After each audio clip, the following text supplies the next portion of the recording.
quasi interamente sostenuto dal punto di vista economico da Regione Lombardia, un cantiere affidato ad una ditta,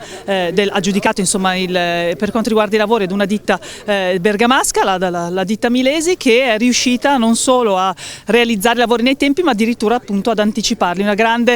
Devo dire un grande elemento di soddisfazione, considerando poi che questa strada è attesa dal territorio e non solo quello di Verdello ma anche da tutti i comuni limitrofi da tanto tempo, e quindi consegnarla con 3 settimane, un mese e più di anticipo è una gran soddisfazione. Soprattutto è la conferma che quando ci muoviamo tutti insieme e facciamo squadra riusciamo veramente a portare a casa i risultati in maniera eccellente. Interventi come la variante di Verdello hanno un effetto positivo, da una parte appunto per chi attraversava Verdello proprio perché è punto di snodo per tutto quello che è il collegamento verso la bassa bergamasca, e quindi per coloro che lo utilizzavano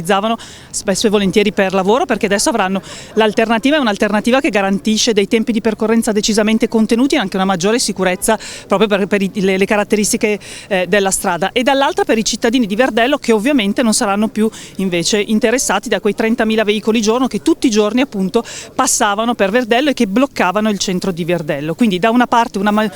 ritornare a vivere il proprio territorio e la comunità verdellese quindi potrà riappropriarsi dei suoi spazi, degli spazi del centro, e dall'altra per chi invece utilizza questa strada per spostarsi tutti i giorni per Bergamo verso la bassa e viceversa, è un nuovo modo di percorrere queste distanze con tempi decisamente, ripeto, contenuti. Il primo e il secondo lotto insieme costeranno poco più di 14 milioni di euro, il 90-95% delle risorse ce le ha messe Regione Lombardia, e una prima fase con il patto per la Lombardia, una seconda fase con il patto Lombardia, quindi saranno due modalità di finanziamento diverse ma sostanzialmente quasi interamente, ripeto, sostenuta da Regione Lombardia, che ha raccolto il grido d'aiuto sicuramente del comune di Verdello e poi ovviamente della provincia di Bergamo per risolvere questo